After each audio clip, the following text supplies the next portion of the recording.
Well, thanks in no small part to that Tycoon takeover here at Buxton as well. It's a little bit of a tactical tweaking that we have done off the back of yesterday's episode. We have picked up 4 wins in 5 games, and that does now see us go back on top of the Vanarama National League North. All we need to do in our last 2 games against Gainsborough Trinity and Hereford is pick up just 1 win, because with our goal differential, that should be enough for us to go up automatically to the National League next season.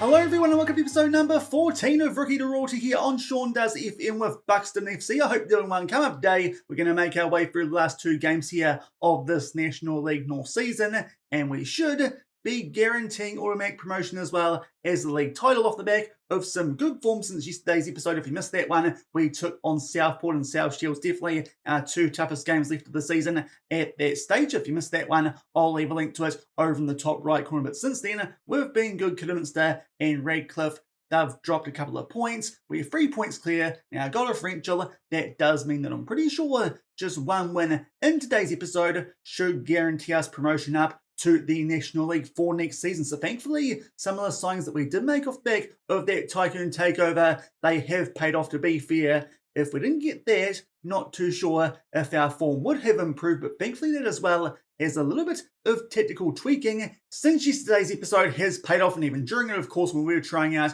that 4-3-3 with the 2 draws during that episode. I think I said during the intro, we've played 5 games since. We've actually only played the 3, but thankfully picked up wins in all of them. Started off here with a very narrow 1-0 win over Darlington. Did try it here, the usual 4-1-1, 3-1 that we are using at home currently. Our fluid counter attack, it was Will Truman goal here just before half time.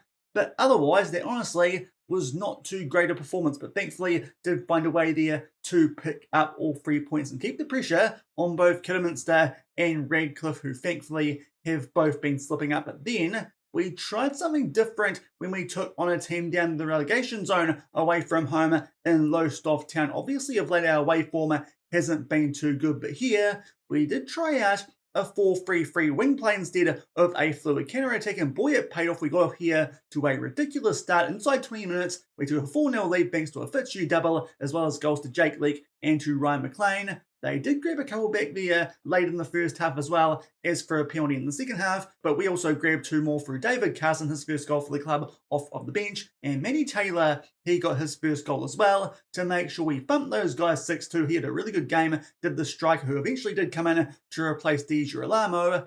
The only issue being off the back of that game, he got injured and is pretty much out for the rest of the season unless we end up in the playoffs. So unfortunately, that Di Girolamo replacement idea didn't quite go so well. Matty Taylor, really good performance in that second of 2 starts, but then he got injured, as you'd probably expect there, for a 35-year-old. So unfortunately, we did try and fix that striker situation with that Di Girolamo injury.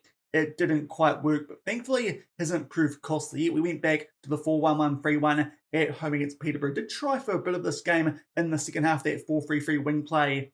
It didn't really do anything compared to what the 4-1-1, 3-1 was doing, which is a bit weird considering how good it was in that Lowestoft Town game. But a 2-1 win here over Peterborough Sports. Early goals there to Viggers and McLean. They counted it through Yassine Toure, but thankfully we held on and picked up 3 more points. So a perfect 9 from 9 since yesterday's episode does mean that we have now jumped above both Kidderminster Harriers and Redcliffe on top of the table, and by 3 points. If you're wondering what did happen the last match day where we got past Peterborough, Redcliffe, they did lose their to Braintree Town, and also Kidderminster, they lost to Boston, so that did allow us there the chance to go solo on top. And before then, Kidderminster with some drop points against SC United of Manchester, who, as you can see, have now found themselves just inside of a playoff spot. Redcliffe did pick up a 3-0 win over Russia Olympic, but of course, they were dropping points a little way before then. So those results have allowed us now to go 3 points clear on top. And the deciding factor in this division, once we go and actually find the right part of the screen here, is goal difference instead of games won or goals scored, which to be fair, I think also we might be doing quite well. But goal differential does mean that we are now in a position where 3 more points should wrap up this league, especially with Kidderminster and Redcliffe taking each other on the final day of the season. So on the verge here of securing a pretty unlikely title with this Buxton team. Thankfully, that rough little patch of form we did have around Christmas as well as the new year might not prove too costly. Also, off the back of yesterday's episode, we have had a youth intake. To be fair, with all the money we've got off the back of that Tycoon takeover midweek, not too sure how important these are anymore, but it is an average intake. Couple of players there with more than 3-star potential. Hayden Furtado could be the best of them, not related to Nelly because he's English, not Canadian, but is a left back who can also do a job at right back. 4.5-star potential, so certainly someone who could develop into quite a good player, is quite strong on both feet, but he's certainly the pick of this year's youth intake based on potential. Also, though, we've got Tom Nolan with 1.5-star current ability, 3.5-star potential, who is a midfielder. Very good teamwork there, a 19, which is good to see at only 15 years old. Also, we've got Wade Izzard, who can do a job anywhere at the back there with 0.5-star current ability and 3.5-star potential. 1.83 metres tall does mean I think he'll be better as a centre-back, so we'll try him out there again, a player with really good teamwork and work rate. And the other pick of this year's youth intake was Peter White, a left winger, who does look okay with that 3.5-star potential as well. So a couple of players there who could in the future work their way into the first team here at Buxton, albeit of course that potential might need to be just taken with a pinch of salt, considering we might be on the verge here of a promotion, and that could change if we do get that done. But certainly Furtado, someone there with quite a bit of promise. And going down further, a few other players with 3-star potential will probably sign as well, just to bulk out our youth teams, especially because we can probably now get an under-21 team going with all the money that we are going to have in the off-season. But hopefully that will be an off-season off the back of guaranteeing ourselves promotion as the champions here of the Vanarama National League North. As I said, a couple of injuries that we have been dealt with since yesterday's episode. Matty Taylor, that pulled calf muscle after only 2 games here. He will be back if we're in the playoffs, just not for anything sooner. So we'll see if we need him. Hopefully not, but he is actually here until next season. Just noticed that before we only signed him for the remainder of 2025. So you might still see him here at Buxton next season, but not too sure, as Di Girolamo has a pretty similar contract and is a bit better. Obviously, Di Girolamo still out for a long time with that damaged Achilles tendon, and also not too sure if this one happened during the course of yesterday's episode. Don't think it did. This injury picked up on the 2nd of April, a sports hernia for Caden Kelly. He's out for a couple of weeks as well. Not too sure if he'll be back in time to feature in the playoffs. A couple of big injuries we are dealing with here currently at Buxton, but thankfully we've been picking up the results, and we should probably do something similar here as we take on Gainsborough Trinity. It is away from home, but they're down in 17th, and we're expected to be the worst team in the division. So certainly a massive chance for us here to wrap up this title, really with a game in hand, even if the game doesn't recognise that we'll be champions with that big goal differential, which is in our favour. And because of that, we're going to try what worked in that game a couple ago against Lowestoft Town, the 4-3-3 wing play. We haven't tried it apart from that game and late on in that Peterborough Sports game, which didn't pay off, but certainly it worked the last time we took on a little bit of a rubbish team. So hopefully it does pay off here for this game. In terms of the squad we're going with for this game, we've got Malachi Reeve in there alongside Tom Broadbent. Ashley Easton about to retire.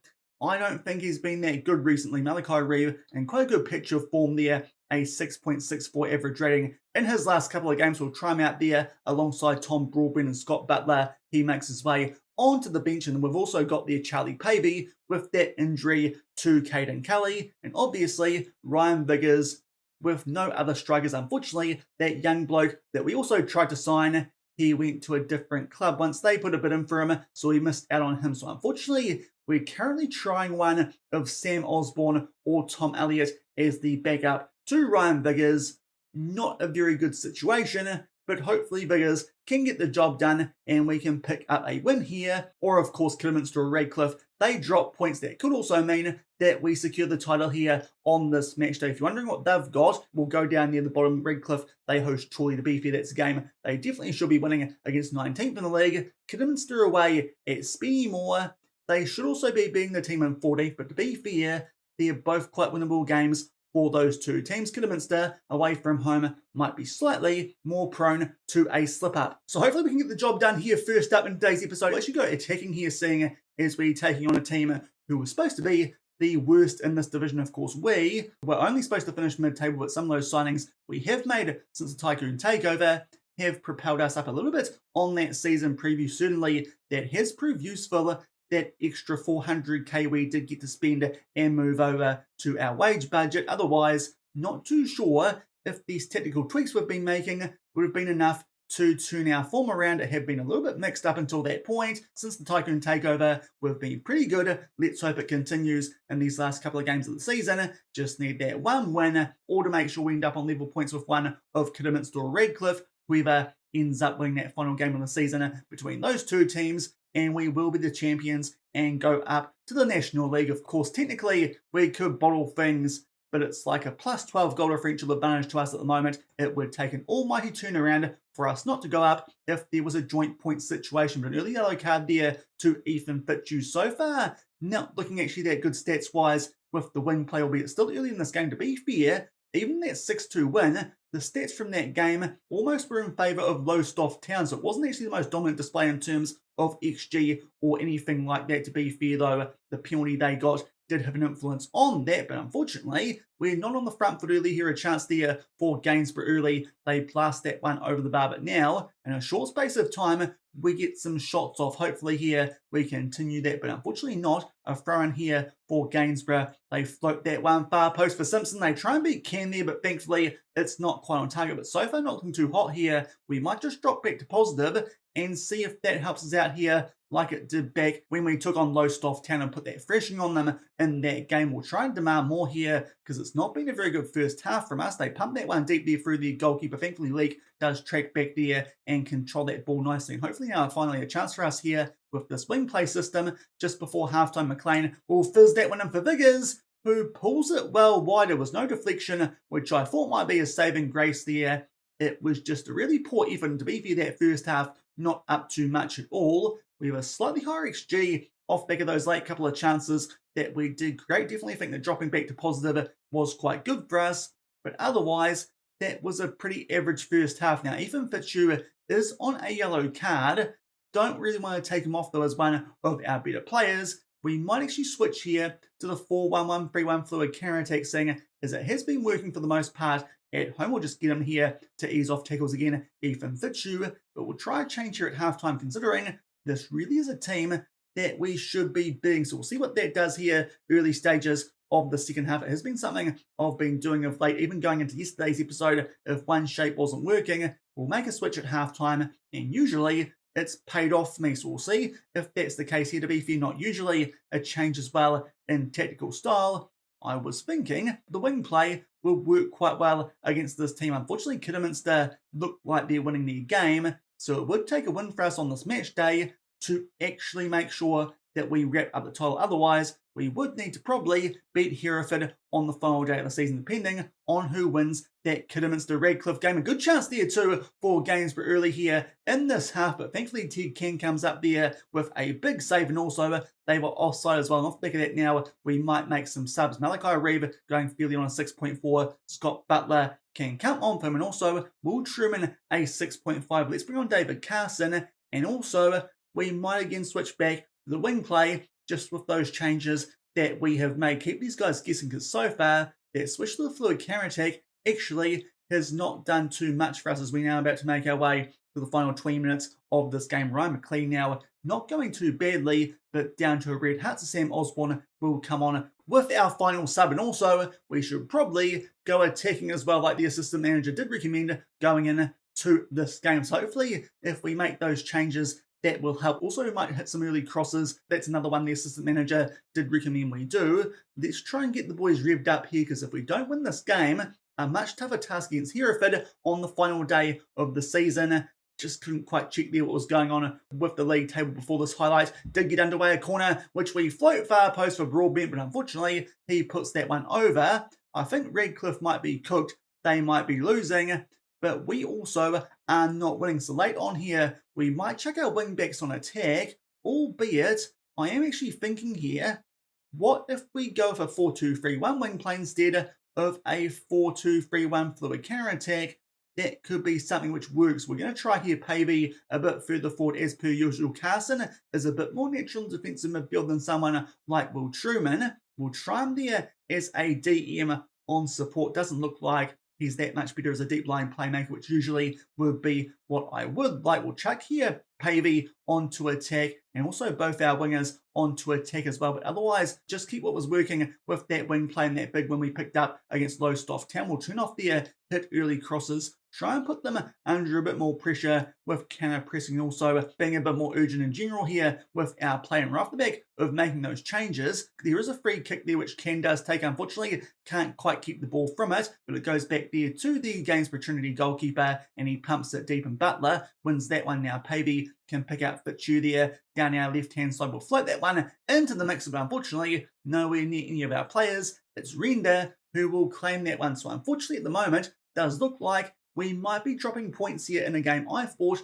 would be our chance to wrap up this title, albeit we are now back on the attack. Osborne will float that far post for Ryan Viggers, who puts it away as 15th for the season. Off the back of that, we'll go down to positive and start to be a lot more disciplined. We'll start time wasting like anything here, even with the wing play. As well as that, let's start to slow the pace down and turn off what we were doing before. We were trying to put the pressure here on this Gainsborough Trinity team. Thankfully, it paid off the first highlight that we did see, but now we want to slow things down big time here late on in this game, because Ryan Viggers might have scored the goal, which will more or less guarantee that we're the champions here of the National League North, and we go up to the National League, which no doubt will keep our Aussie investor happy. Aussie, Aussie, Aussie, oi, oi, oi, all that stuff to keep him happy. I still feel dirty every time I say that as a New Zealander, but also let's just drop these players back to support, who we did put onto attack. That's probably a smart idea as we try here and hold on to that one goal lead. We should be okay,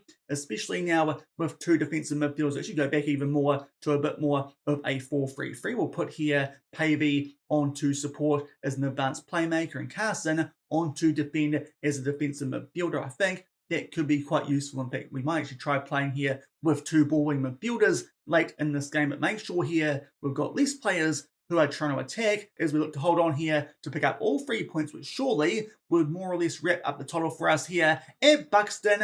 I'm pretty sure that does it, but we won't get a trophy lift yet because, of course, other teams can tie us on the final day of the season if they win their game by like 12 goals. So technically, we're not the champions.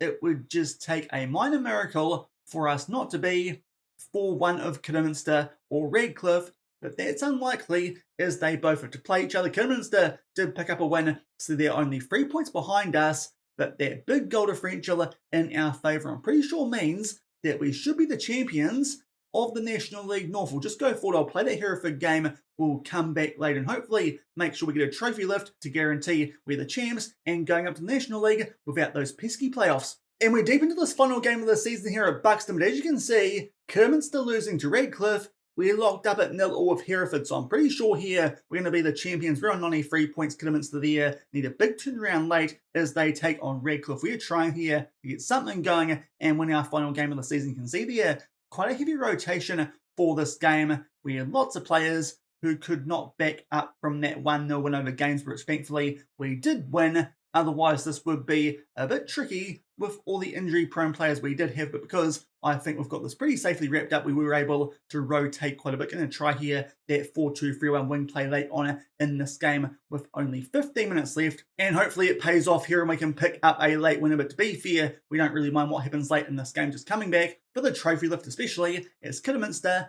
are losing to Redcliffe. So thankfully, that plan that we kind of had to keep ourselves up there going to the final game of the season, it has worked a little bit better than expected, because we actually got above them a little bit earlier than I thought we would. As their Hereford try and float one far post and put it away, but thankfully Ted can come out and claim that like you'd expect them to. And now a chance for us here on the counter-attack. Curtin plays that one over there to Ryan Viggers. A big chance, but their goalkeeper comes up there with a save. That's really the best chance we've had so far in this game. Unfortunately, can't do anything there from that ball that Viggers did try and play across the face of goal, but because that got intercepted, Hereford clear it. But thankfully, that highlight does come to an end. So that was a very boring game to end our season. But to be fair, we don't care. We already would have been the champions, seeing as Redcliffe were dealing with Kidderminster, but we pick up a point. So it does mean that in the end, I'm pretty sure we'll pick up this National League North by 4 points. So in the end, we actually didn't need to do too much during the course of today's episode. It was that little patch we had there off the back of yesterday's one, those 3 wins in a row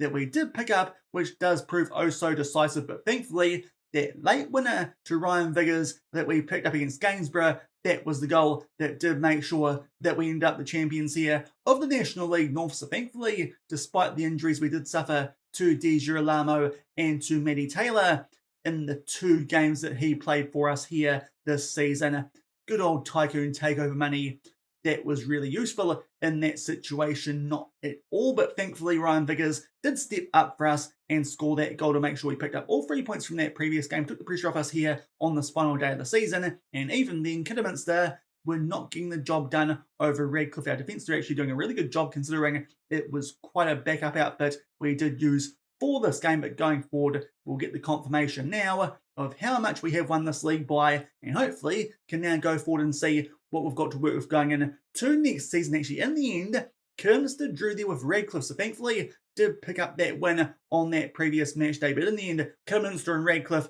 they cancel each other out there on the final day of the season, and we lift the National League North by 3 points and are going up to the Vanarama National League for next season. And straight to the inbox off back there of our last game of the season with Buxton FC, keyword Bucks, of course. That Tycoon takeover did prove quite massive, and our form off the back of that when it happened back in early February, not too good initially, but then we did not lose a game after it did go through, and we turned professional. That could have actually been quite useful, that professional training that we did start to do from that Curzon Ashton game onwards. So thankfully, that Tycoon takeover did go through, some tactical tweaking as well, did kind of pay off, not always, but we didn't lose a game, and we overtook both Kidderminster and Redcliffe to lift that National League North. For the first time, we do pick up that National League North here with Buxton, doing it there on the final day of the season, just going up here, and you can see the teams that will now be in the playoffs. Let's actually go back here and see who will be contesting that. The first round, Southport take on Alfreton, and South Shields, they take on Oxford. Obviously, it's going to be Kidderminster and Redcliffe who get a bye straight through to the semi-finals. Would not be surprised to see those two face off again in the playoff final, considering that us three did kind of feel like we're a bit clear for most of the season, albeit South Shields have closed that gap quite late on now. Going back here, initial budgets. Let's see how much we get going next season, considering we got 400k straight away when that Tycoon takeover did go through.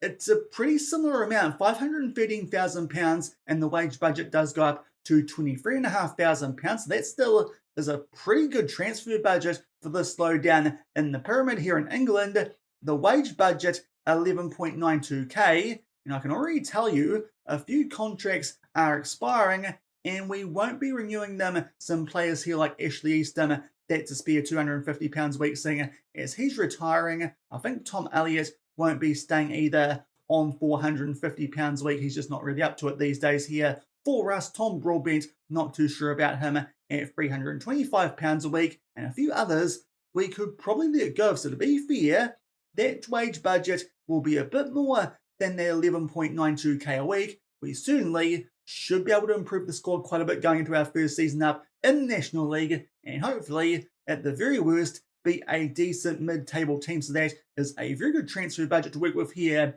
The good old rich Australians that we now have as our chairperson on the board are very happy with us as we pick up that National League North. We were crowned the champions, and hopefully now I can go over to my profile and we can start a coaching course and try and work towards that National B licence while the off-season goes on here in the National League North, especially with no playoffs to be involved in off the back of gaining automatic promotion. And we've gone for a couple of weeks there off back our final game of the season, just finished the playoffs here in the National League North, so it's time for us here to make our way through our end-of-season review for our first full season at Buxton, where of course we did secure that National League North and are going up to the Vanarama National League for next season with that rather large transfer budget, probably compared to other teams who are going up. Our signing of the season did go to Joseph Cunningham. Of course, there were a bunch of signings here going to this season. Lots of players we did pick up on a free, but it was the right back who came in really on, I think it was a breakthrough prospect type contract, a non-contract.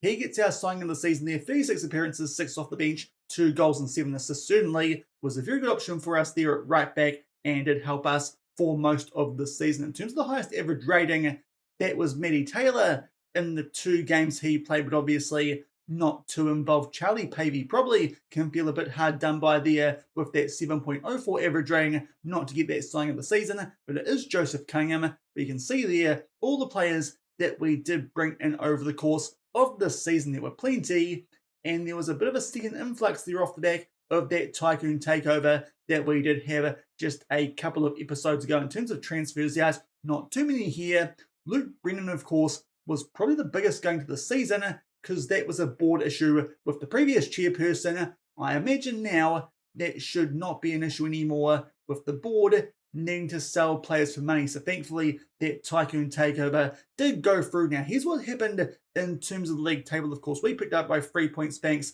to that really good start and that really good finish around mid-season as we ran through. Just before that Tycoon takeover did go through, we had a shocking run of form there in between December and February. Only picked up 3 wins there in the space of a good 10 or so games. So I thought there we might be about to make our way down the table, but thankfully that Tycoon takeover went through. We could sign some extra depth, and it did pay off as well as a little bit of technical tweaking.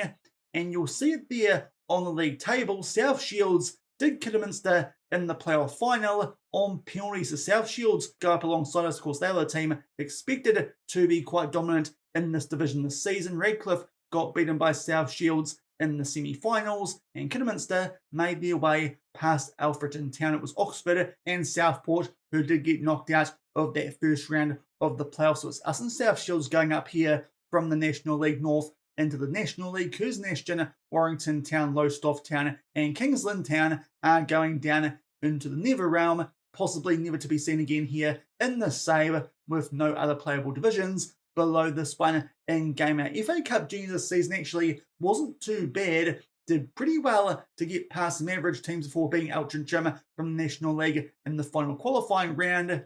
But then a Reece Truman error did cost us in that Fleetwood Town game where actually we probably should have picked up a win based on stats. Hopefully next season can make our way a bit deeper in the FA Cup if we get a similar draw in the qualifying rounds. The FA Trophy, very disappointing. Got beaten there by Hemel Hempstead Town in the third round from the Vanarama National League South, albeit we got an injured goalkeeper, had to play a centre-back in goal for a large proportion of that game. So a bit of an excuse there for that one. Hopefully can go a lot deeper in the FA Trophy next season. I'm pretty sure that National League teams are still involved in that competition. Our biggest win was that kind of random one with that wing play system we tried out late on this season, that 6-2 thrashing of Lowestoft Town. The match to remember, 5-1 win over Chorley all the way back in September of last year. Ethan Fitzhugh there with a hat-trick, and he picked up the goal of the season in a 4-2 win over Southport back in October.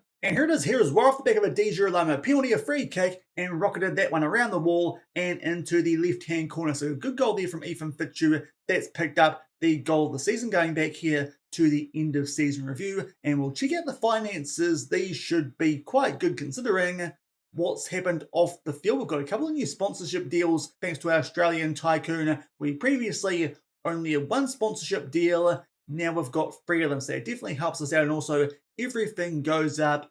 But the Tycoon takeover, quite a big deal in behind the scenes. It doesn't really pop up here, but certainly that's quite useful as a club. The rumoured 18 million, haven't quite seen that yet, but a couple of 100,000, I think overall this season, he's already pumped in about $1 million into the club. That's quite handy. There's our best 11 for this season. Reece Truman in goal, I suppose makes sense because he did play most of the season as our first choice, even with a couple of shocking errors, which did cost us at times. The back four, Cunningham, Broadbent, Eastham, and Leake. That was our starting back four for most of the season. Eastham did slow down a little bit once he announced his retirement come the end of this season. Kirby and Truman in that asymmetrical midfield that we were using. Stobbs, Cully, and Fitzhugh in attacking midfield, and De Girolamo up top. So to be fair, that team does make a bunch of sense as our best 11 for the season. Apparently, wing play technical style, we only used in about 2 or 3 games. Not too sure if that's quite accurate there. It was usually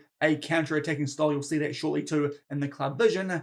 We're going to need to play that next season, unfortunately, if we want to keep the board happy. In terms of us, we picked up a couple of National League North Manager of the Month awards in August and October. Nothing in the back half of the season with that slightly mixed form that we did have. But the club awards, the Fans Player of the Season and Young Player of the Season goes to Ethan Fitzhugh, who still doesn't want to sign a contract extension here next season. He's not too sure if he'll still be there. Cunningham and Fitzhugh, the signing and goal this season. As you did see earlier, Girolamo, the top goal scorer, already found someone we can bring on a free next season who should be better than him. So he might actually be our first choice striker going into next season, Girolamo. But the most assists did go to Ethan Fitzhugh, another player. Not too sure what the situation will be with him next season. We've got most man of the matches, Girolamo with 6, and the highest ever dragged Fitzhugh, which is why he did pick up the player of the season. The most passes per 90, Will Truman in central midfield. The competition awards, we picked up none so far, to be fair. Nothing's come through just yet, but a couple of awards there on the right-hand side. They're pretty much all new ones, considering it was our first full season at the club, so all these records have just been set. But mostly Girolamo, Fitzhugh, Truman picked up one there with clean sheets. Only 9 though. That's one that hopefully will get broken next season. And the oldest player and goal scorer, good old Matty Taylor. The youngest one, that was Charlie Pavey. And going forward to history in the making, it was a very good start, which I do think set up that promotion that we did get, because off the back of that Christmas break, we did probably try and bowl it, but thankfully that Tycoon takeover came through at a very good time and just gave us there a little bit of a second wind to beat Kidderminster to the title by 3 points, as well as that goal differential we did have in our favour. And going back here, when the new season would have ticked over, I think there it would have been off the back of that Jack Stobbs club record from last season. We signed some players on a free, of course, did let go of Luke Brennan because the board told us to a big win there at the death over Oxford City in the 95th minute of a game. That was quite early in the season. Actually, that proved to be quite a big result, considering those guys were up in the playoff picture. And then we collected some dubs, a couple there of streaks we did get on. We picked up our first Manager of the Month award back in August. A big upset there over Altrincham from the National League in that last qualifying round of the FA Cup. So hopefully can make our way through that FA Cup proper again here next season. And then early this year, of course, in game, that big takeover from the Australian Cape Beard, which did spur us on to that promotion. That did lead to a couple of extra signings, and we picked up the Vanarama National League North. We signed a few more young players. That was actually from our youth intakes. Not too sure if that'll look quite so good in the future. Girolamo, the most goals in the season there with 23, and we continue to progress with that promotion up to the National League North for next season. So that is our end of season review. Here are all the players who do get the medals. Of course, Ethan Fitzhugh with the highest ever drain. Just behind that, though, Will Truman, Girolamo, and Joseph Cunningham were also in the green. The worst of those who picked up a medal based on rating, a tie between Malachi Reeve and Ashley Eastham. I am definitely looking at improving our centre backs going next season, because they are all quite slow and not probably up to National League standards. But going above that, the players inducted into the overall best 11, pretty much the entire team, considering that we only joined them back in March of this year. So that team is pretty much our best 11 from this season. A couple of random names in there. Liam midfield, and Brendan's out there at left wing, despite the fact that he got sold in the off-season. But overall, that's a pretty solid team for our first season here at Buxton FC. The season review we just made our way through. There's the collective payout bonuses. A quick look at what did happen in the playoff final. In fact, I see it was penalties. It was extra time there for South Shields off the back of them getting past Redcliffe quite comfortably in the semis, and Kidderminster extra time over Alfreton. And there's Simeon going back to the first round. Alfreton Town passed Southport on penalties, and South Shields got past Oxford pretty comfortably, going down to the Vanarama National League South. Boreham Wood are going up as the playoff winner, and in terms of the league champion,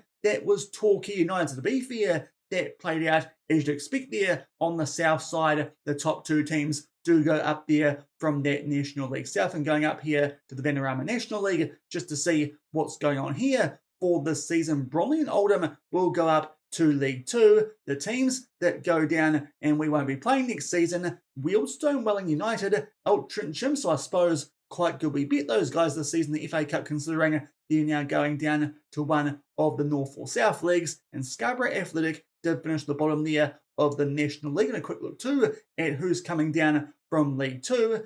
That would be Bradford City and Newport County. I'm pretty sure that's all we need to wrap up in terms of teams going up and down for today's episode, and we're pretty close to wrapping things up here for this season at Buxton FC, albeit, unfortunately, the board here blocked our request to get an extra coaching badge.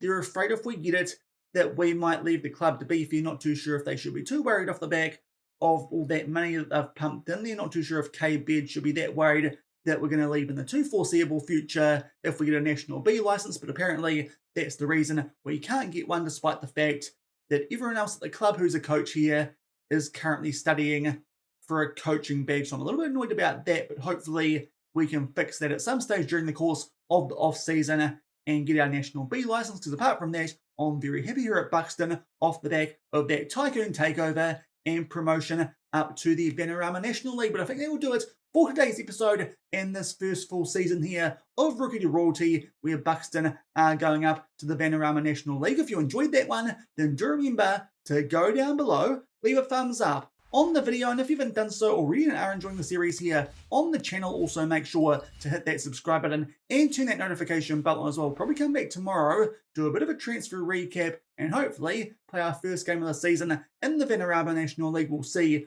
what that does look like. To be fair, tactic-wise, wouldn't expect too much difference from what we were doing this season, because next season it doesn't pop up here, and I'm not too sure why. In fact, it's over there on the right-hand side. They want us to play counter-attacking football, so probably going to stick there with that fluid counter-attacking style we were using for most of the season. To be fair, probably makes sense off the back of a promotion a bit more than if we got stuck down here in the National League North for next season. So we're going to try and play some attacking, counter-attacking football, however that's going to work out. So probably going to stick there with the fluid counter-attack, maybe switch to a bit more of a non-asymmetrical system with some signings that we should be able to make with all that money that we do have. It's a big old transfer budget for this level. Let's hope I can make the most of it. So until tomorrow, for no doubt quite a few new faces here at Buxton going into our first season in the Vanarama National League. Thank you very much for watching. Keep on keeping on, and I'll see you then. Cheers.